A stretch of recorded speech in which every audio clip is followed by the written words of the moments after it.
Hey Bobcats, Mr. Flato here. Welcome back to another quarter, another semester, and another week here at Helena Middle School. I hope you all enjoyed your 3-day weekend. I know I did, but I am excited to be back here for another start of another quarter, another semester, and another week and day here at HMS. Speaking of that, let's get off to a great start with our academics this next quarter, this next semester. I talked about this at the beginning of second quarter. In life, we just can't dig ourselves into a hole on things. Sometimes it's too hard to get out of. Life is much more simpler if we do not procrastinate. What I mean by procrastination, for some of you that might not know that term, that means we put things off. We put things off. I'll handle it another day. I'll do that assignment another time. I'll put it off till the weekend. I'll put it off till the following week. It's a really slippery slope and a dangerous habit to get in. It is much, much easier to take care of things as they come up. Manage our business, take care of our business every single day of the week, and operate like that. So I hope you guys get off to a great start this third quarter. I cannot believe the school year is already halfway over, and get off to a great start. This week I'm going to continue talking about some interpersonal stuff. This week's lesson is going to be a couple strategies of how to handle when people are disrespectful to us. So without further ado, make it a great week, Bobcats. And here we go, Bob lesson number 17. All right, we're on to Bob lesson number 17, and the title of Bob lesson 17 is going to be Strategies for Responding to Disrespect. But first, as always, let's be best, or be our best at HMS. Let's be safe, let's be responsible, let's be respectful, and let's be a learner. So, as I've said before, unfortunately, we are all human beings. Unfortunately, us as human beings, we make mistakes. Sometimes people have bad days and don't handle their negative emotions and negative energy appropriately. And oftentimes, when we are not handling our negative emotions or our negative energy appropriately, this can come off as disrespect to other people or spewing that disrespect onto other people. In the counseling world, we call this projection. We take our negative energy, our negative emotions, and sometimes we snap and we disrespect other people, and there's somewhat of a transference of that negative energy from us onto someone else. And so when this happens, what should we do? All right, but first, before we talk about strategies, let's talk about what someone who's being disrespectful really wants to see happen. Because in order to understand how we should react, we first need to understand what someone who is acting disrespectfully really wants to see as an end result. Okay? 9 times out of 10, they want to see you get upset. They want to see you get sad. They want to see you get angry. They want to see you get embarrassed. They want to see you become insecure, etc., etc. So the last thing you should do is give into the disrespect and give them the result they are really looking for. That is the key to this whole thing, is we are not going to give in and give them the desired result, which is what they want. When we give them the result they're looking for, it only further encourages the behavior because they see it as working, and it increases the likelihood that they will continue to do it. Okay, now I'm getting a little artistic here. I've said it a million times. I'm not an artistic person. This is not my strength, but I also know we have some visual learners out there, so I'm doing this for you guys. Okay, when we're talking about somebody having a bad day and not handling it in an appropriate manner, what we're really talking about is a term we use in the counseling world called projection. Okay, and this projection essentially is when somebody's not feeling very good and they take those negative emotions, they take those negative energies, and they dump that onto somebody else. So now somebody else is feeling kind of crummy, and now they're feeling good.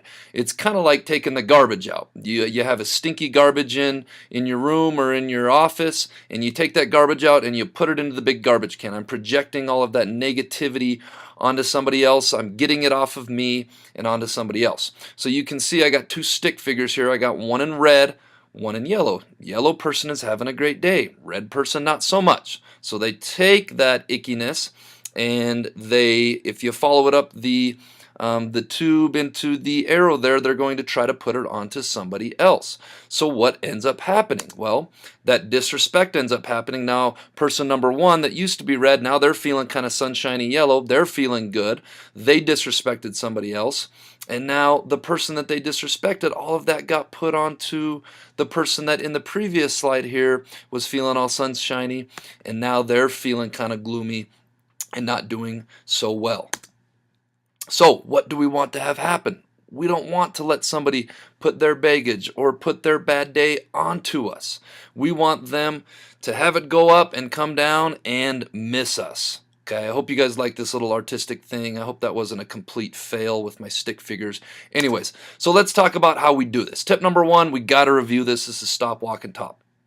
Stop, walk, and talk is an awesome way to handle these situations for a lot of reasons. It's still my favorite way to handle disrespectful behavior because you clearly communicate to other people that you do not appreciate the disrespectful behavior that is going on and that you're not going to tolerate it. You hold your ground and you let them know in a responsible, non-combative way that you're not going to be disrespected. It clearly communicates to the other party that their disrespect is not acceptable, and it shows the other party that you will not be an easy target to spew or to project their negative energy and emotion onto.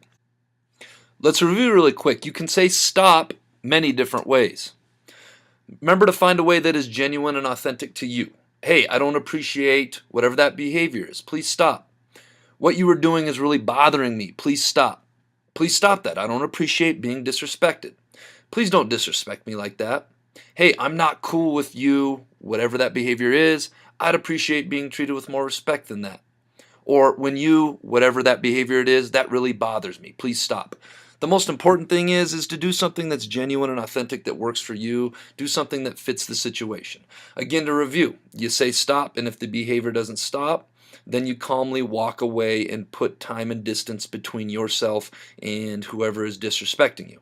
If they follow you or that disrespectful behavior continues, then we want to tell an adult. Tip number two, ignore the disrespectful behavior. Ignoring the disrespectful behavior is a great strategy to use because you are refusing to give the other party what they want. Remember, the other party wants to project and put it onto you, which is seeing you get upset, seeing you get sad, seeing you get angry, embarrassed, insecure, etc. You not only are failing to give the disrespectful party what they want, but you're not giving them anything at all when you are ignoring them. It's like you put up a wall and you shield it. In a way, your response is implicitly saying, not only am I not going to give you what you want, but it bothers me. Whatever you are doing to try to disrespect me, it bothers me so little, it's not even worth me responding to. And if you think about that, that's a very powerful message to send. Think of disrespect as a fire. Fire needs fuel to continue burning. When you don't put fuel on the fire, it'll dissipate and it'll burn out. So how do we put fuel on the fire? We put fuel on the fire by getting upset, by getting sad, by getting angry, by getting embarrassed, by getting insecure, and giving the disrespectful party what they want. So tip number two, ignore the disrespectful behavior. If you can get this down, you'd be so pleasantly surprised at how well it works. Tip number three, use humor to diffuse the disrespect. This strategy works very much like tip number two in the fact that it doesn't give the disrespectful party what they want. It doesn't put fuel on the fire. We just talked about that. And instead of ignoring, your response sent an implicit message that I'm not getting upset, angry, insecure, or agitated by your comment or behavior. I'm actually going to do the opposite.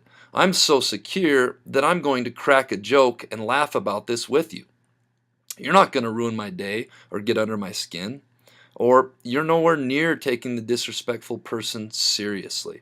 When we use humor to respond from the disrespectful behavior, again, it's not giving the disrespectful party what they want. Some people have a really good sense of humor like myself. This is something that I used growing up and I still use to this day. I'll crack a joke, I'll put it on me, I'll even try owning it. Yeah, I am super tall and clumsy when I'm refereeing sometimes or whatever. Yeah, I did trip and fall on the floor. I tripped on that line right there. whatever it is. You own it, you laugh about it, and when you're doing that, you're not letting somebody get under your skin and give them what they want. All right, this week's quote of the week comes from Miss Eleanor Roosevelt, and this quote is, "No one can make you feel inferior without your consent." And that word inferior, for some of you that may not be familiar with that vocabulary term, means you don't feel good enough. And that's what disrespectful behavior is really about, is we have one party trying to project onto somebody else and trying to make them feel inferior, trying to make them feel inferior than their best. And what this quote is trying to say is that nobody can do that unless you let them.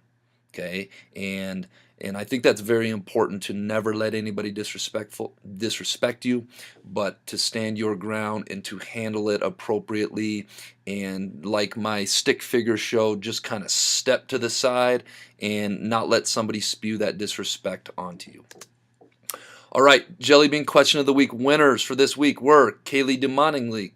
Sorry, Kaylee, if I didn't say your last name right. Mike Lashinsky, Isaac Naring, Johnny Walker, and Sapphire Ferguson. Great job, guys. You guys can come by on your own time to my office and grab a handful of jelly beans. The JellyBean question of the week answer was, injustice anywhere is a threat to justice everywhere.